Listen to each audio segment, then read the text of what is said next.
I'm back with another completed army. This time it's my custom chapter for the Grey Knights, the Order of the Golden Fleece. It's about I think eight 1700-ish points without the knight, and with the knight you end up being like 22 something. Uh, but I'm considering it's complete now. But I also don't know that the knight is always going to be, with these dudes on the shelf. Uh, I'll get into that later. But first, let's do a little flyby of the models here, and I'm going to begin this rant. My last rant was about how you can effectively paint an army, and all it takes is planning, and you can have a huge painted army, and that you're happy with. Uh, in this video, I guess the moral of this one is a little bit of the same, and also we're going to see in a few minutes. Have fun with your hobby. I really enjoy playing 40K. It's often on my mind. And one of the things that I don't like about 40K is I don't always get to play it. But there are ways that you can stretch your hobby time into infinity. I'm going to mention a few of those ways that I do that with these guys. So, first, before we take a look at each individual model, I do want to give just a super brief background on uh, the paint scheme here. The the base scheme is pretty similar to the official paint scheme, but each guy has individual heraldry. That is because they are based on a real Catholic chivalric order from the 15th century, the Order of the Golden Fleece. And each one of these knights is an actual person who was a member of this order, so everybody has unique heraldry. And that is kind of the gimmick here with the army. Uh, so I was enamored by these pictures, like this one here. Uh, saw them on Pinterest. Saw a bunch of them that, very similar. They'd clearly been painted by the same guy.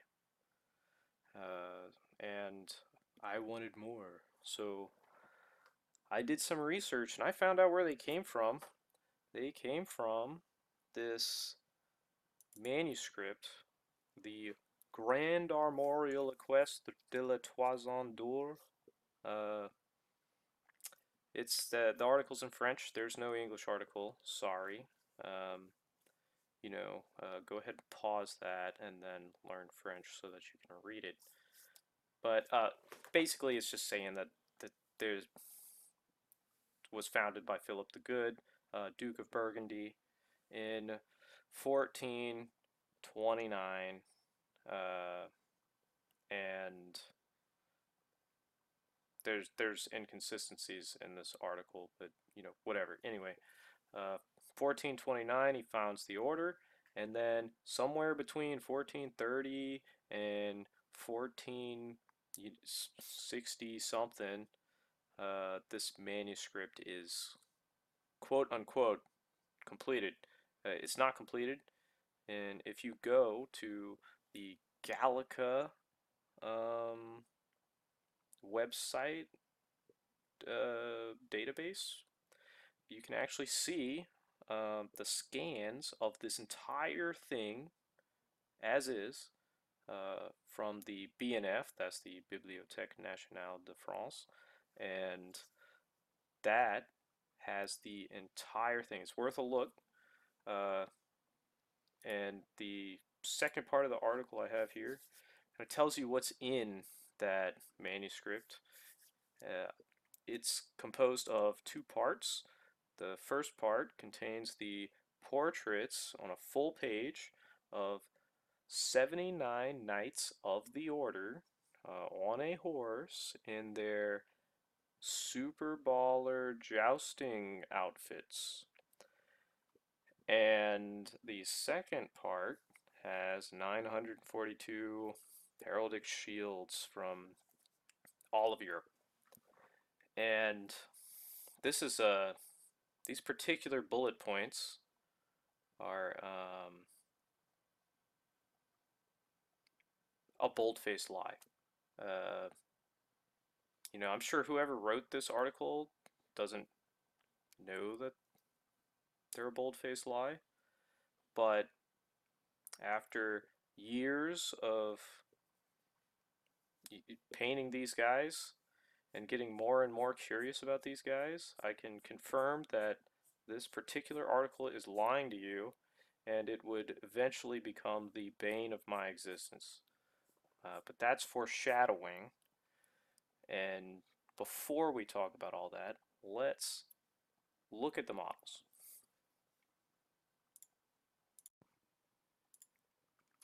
Okay, so our first guy is Philip the Good. He's the founder of the order. He's the Duke of Burgundy. He basically, uh, he's a really baller guy. He's in the Nemesis Dread Knight. Um,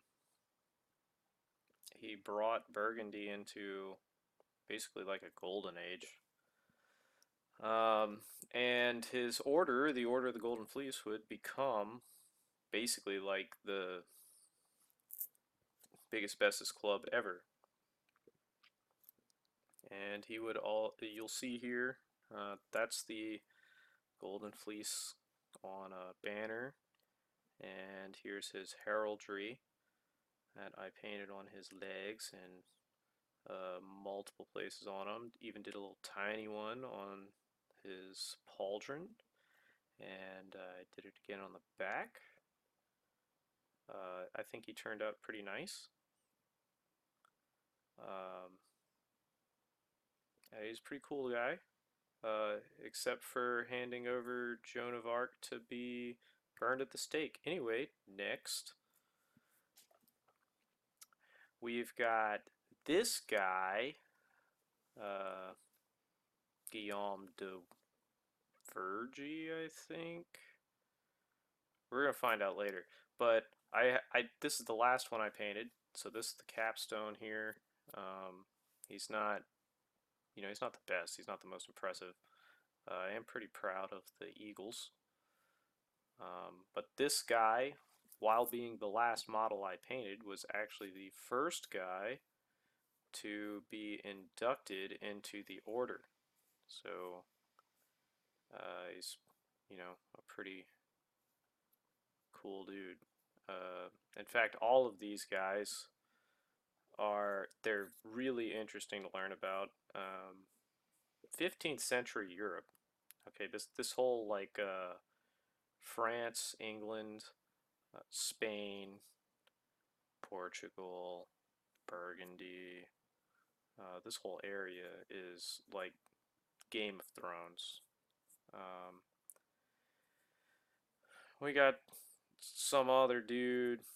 I don't know. Maybe if I feel like it, I'll put their names on the screen. But they all have a name, okay? Or maybe I make you go and look up their name. Go learn French. Do what I did. Uh, these guys are the Strike Squad.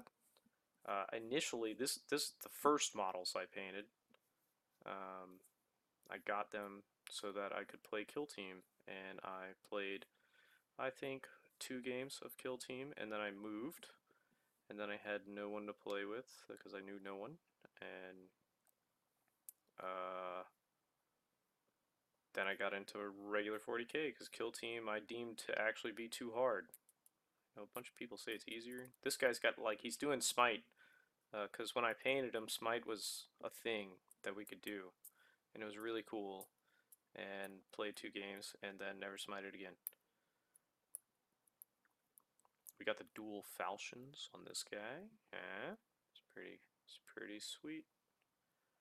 I don't know everybody's names. They actually have their names on the bottom of the models.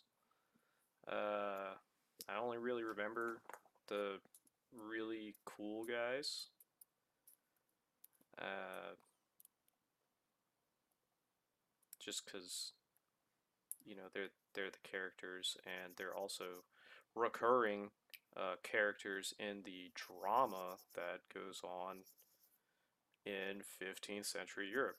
Uh, I don't know any Grey Knight lore, uh, because every time I start looking into my Grey Knights, I end up reading more about 14th century, 14th, 15th century Europe than Grey Knight lore. So, oops. But really, it's more interesting, I think, than the 40K stuff. Is I'm into the demon slaying. Thought that was cool. Here's the Justicar for the Strike Squad. This guy's John of Roubaix. I know him because he's one of my favorites that I've painted, and was also like one of the first guys I painted.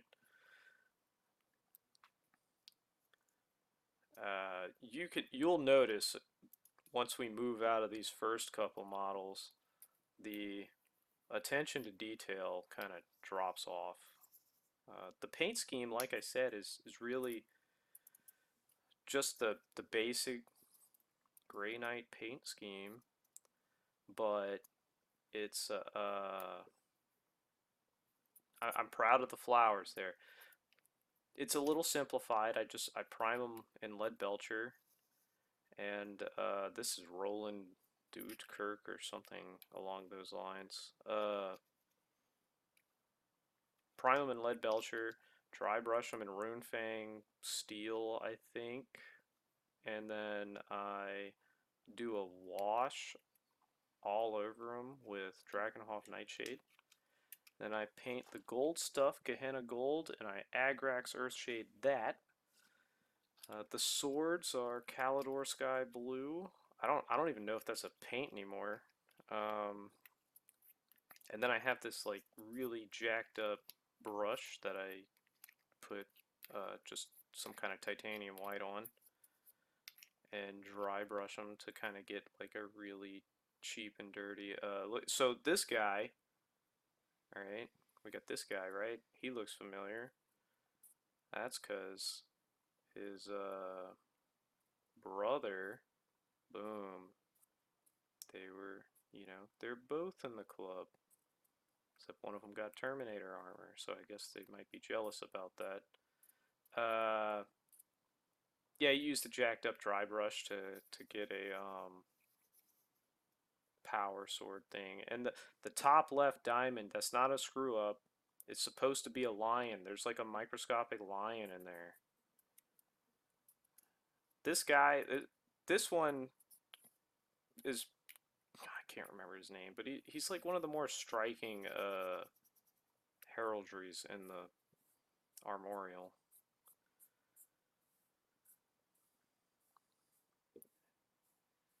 This is like the Duke of Brittany, I think.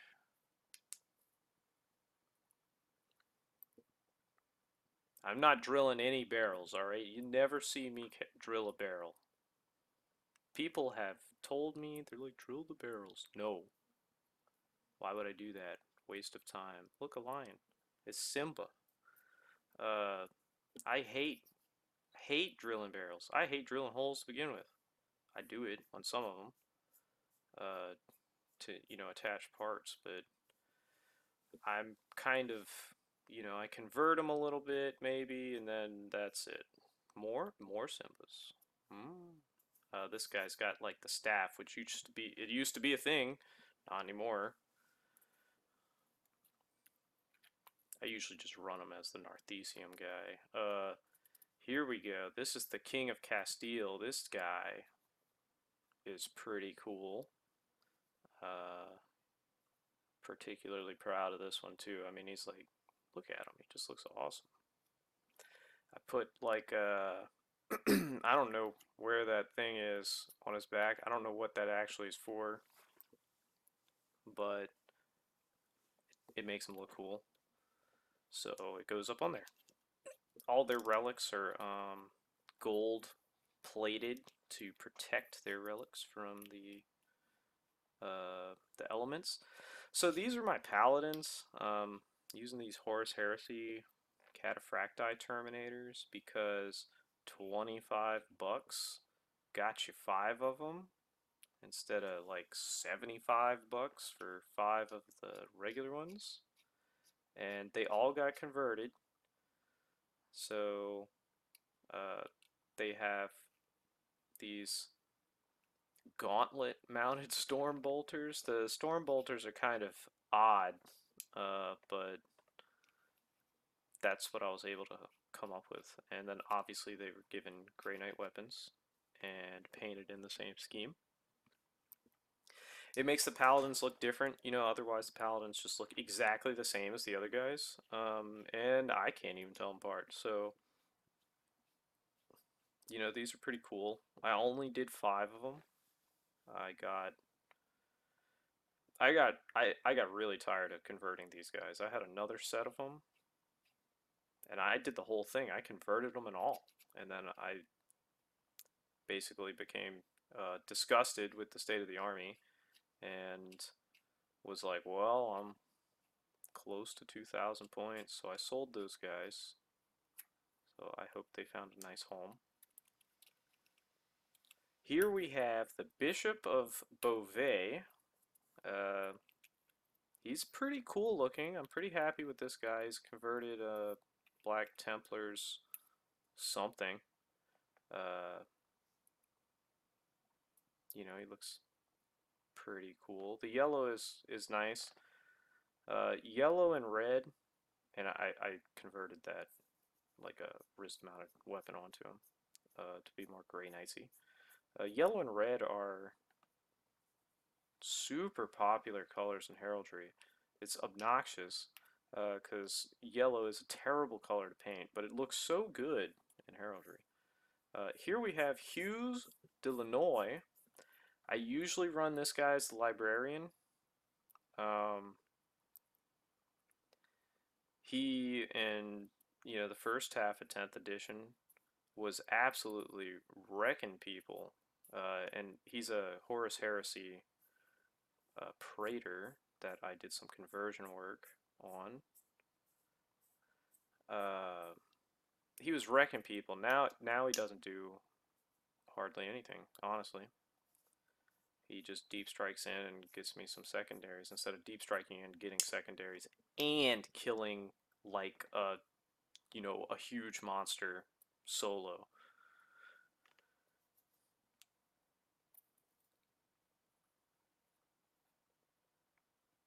And here we have the magnum opus. It does not get any better than this guy right here. This is the other Horus Heresy starter set Praetor, because I got both of those guys for 25 bucks. Also converted, put a bunch of purity seals on them to cover up my horrific job tearing off all those little dots, and a storm bolter, and then there it is. Look at that. Now, the eagle-eyed amongst you will notice that Charles the Bold's heraldry is backwards. Um, that's because when I painted this guy, I was stupid. Uh, but I mean, man, it looks good. Very proud of this one. I was gonna paint the pauldron, and then I was like, this there's too much potential to ruin it. It looks so good, so I just left him as just having the cape. And uh, yeah, it's backwards because in the armorial, it looks as if it is backwards. I don't think it actually is backwards because you're supposed to change the facing based on the facing of the the side of the body it's on. But oops. Anyway, that dude would eventually. Okay, here's Maximilian. Maximilian, Holy Roman Emperor. He's like the Caldor Drago. Another conversion. He is a Primaris Marine, unfortunately. But he fits in good with the Terminators because they're mostly Primaris size. So Charles the Bold, the guy we saw a second ago, he is Philip the Bold's son. Then Charles the Bold becomes the leader, and then Charles the Bold gets killed in action. And this dude, Maximilian the First, Holy Roman Emperor, takes over the order. And once that dude takes over, Burgundian order is done. It becomes the Habsburg order, which continues on to this day. He's got a relic in his pistol holster because they don't carry pistols. He also doesn't have Stormbolter. Oops. No one will notice though.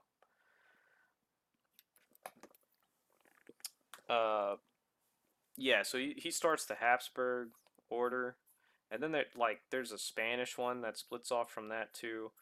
They continue on today. There's two branches, but I don't care about those. I only care about the Burgundian order. This is the Archbishop of Reims.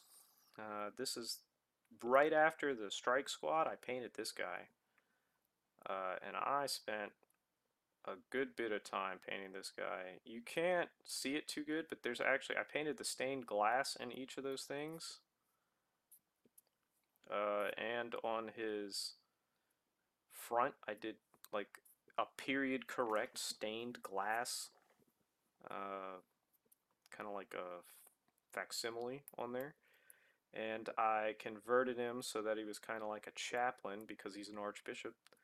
That's a lance from a scary guy on Zombie Dragon with some other random bits and parts and stuff to create like a staff for him.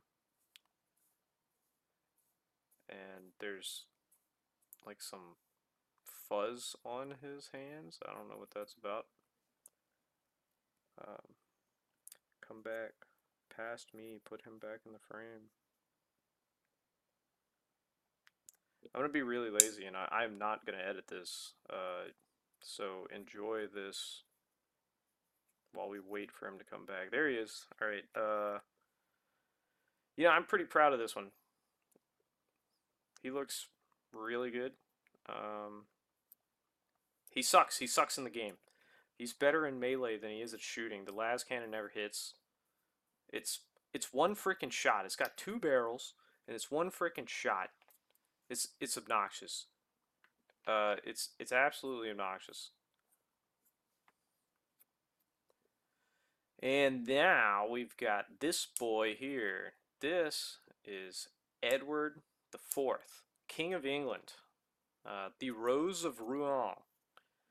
And there's for those of you who enjoy history, there's a really cool story about Edward the Fourth. His whole life is like a freaking crazy cool story. But he is cosplaying as Canis Rex in here. The fist is stupid, so I gave him a sword. I hate the lions. Painted these stupid lions, and I hate them.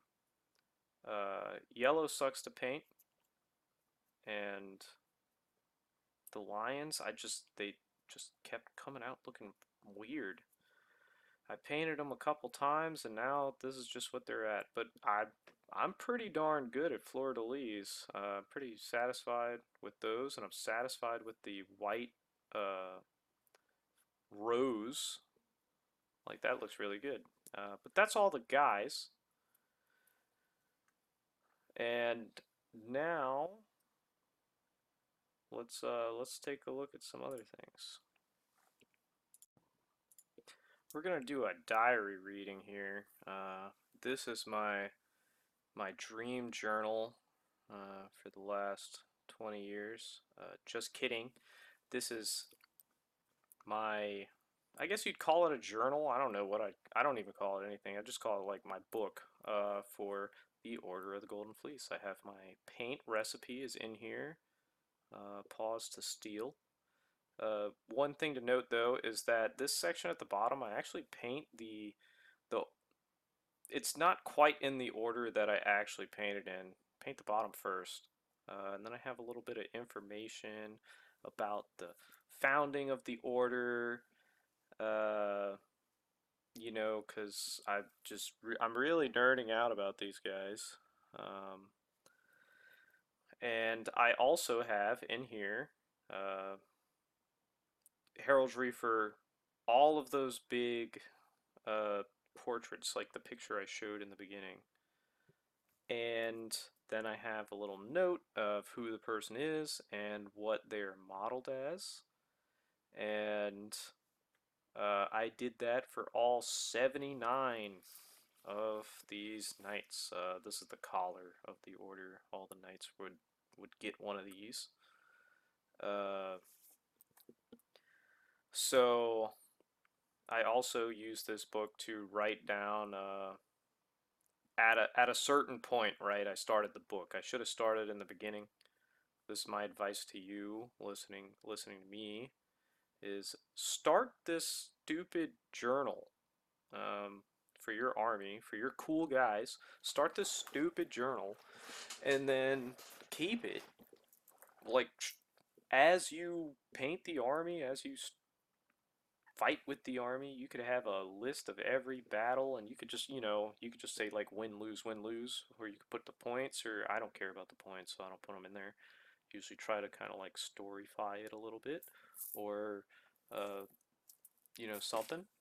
And then I have certain pages that I put in because they're a Catholic order. I put in some Catholic stuff, Bible verses.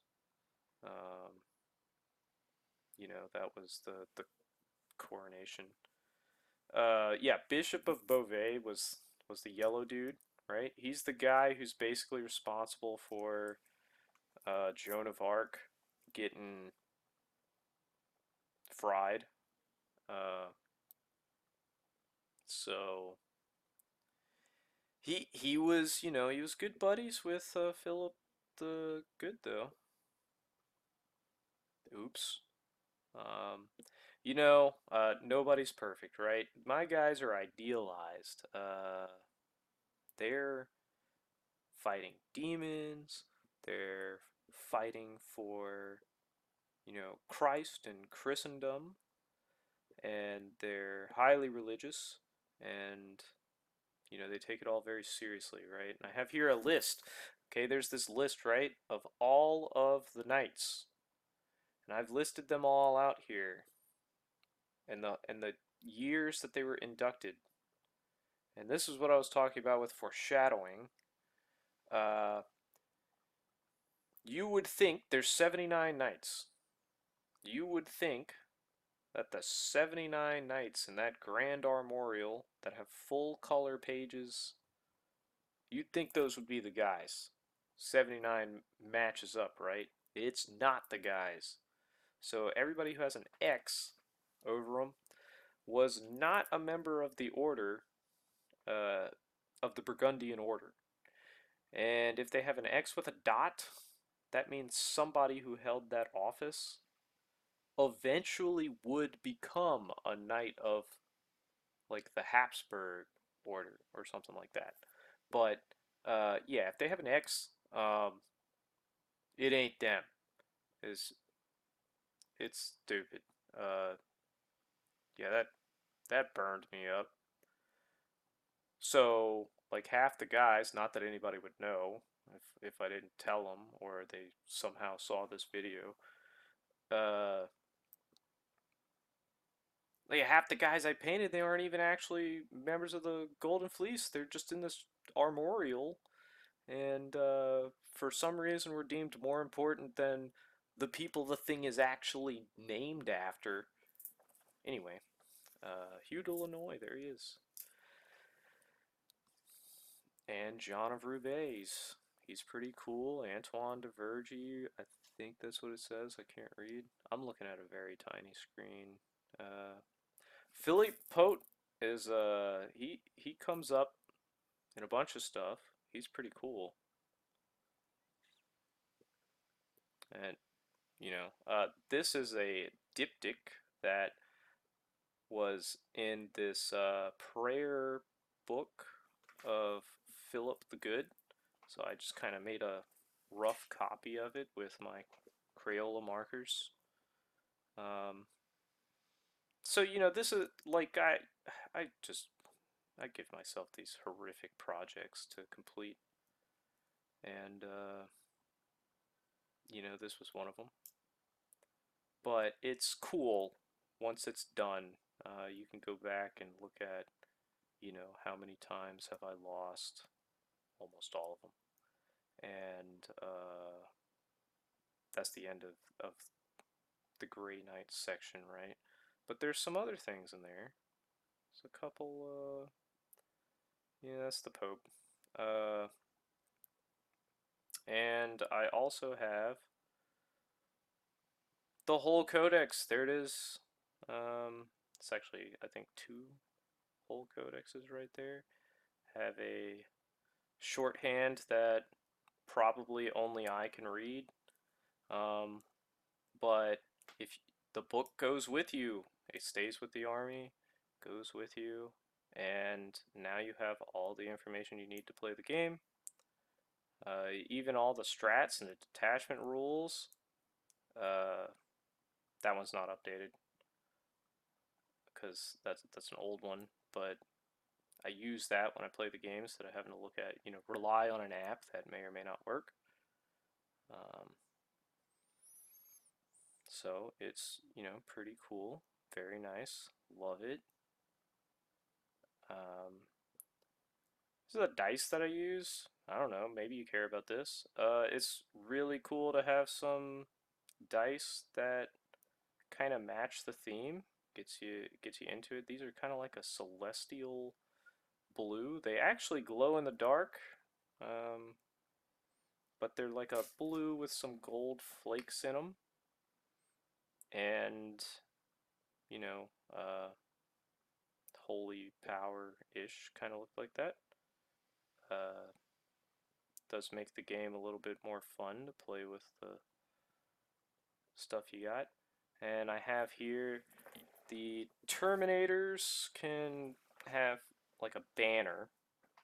I did not want to put banners on these guys, so I made these little things here, and let's get them. We're gonna sort these properly here, so you can have your Matthew, Mark, Luke, and John squads, and it's got a magnet in the green stuff. I never painted that. Um, my intention was to also make these nicer. This is just a printout that I stuck on a stick so I could go to a tournament, and it's been like that ever since. But you can, everybody's magnetized, and you can stick it on there. This is bad example. All right, give me another guy.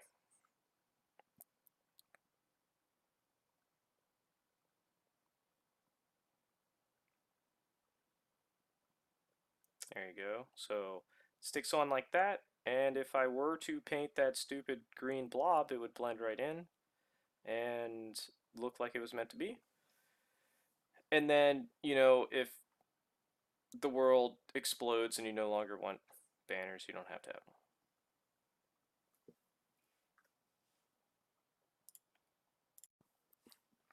them. Okay, so these guys are done, and I'm getting tired of talking, so we'll do this flyby and catch y'all later. There's some tangential projects. These guys are done, but their friends aren't, so there's some tangential projects that relate to these dudes as part of a much larger force that you'll get to see in the future. But until then, see you later.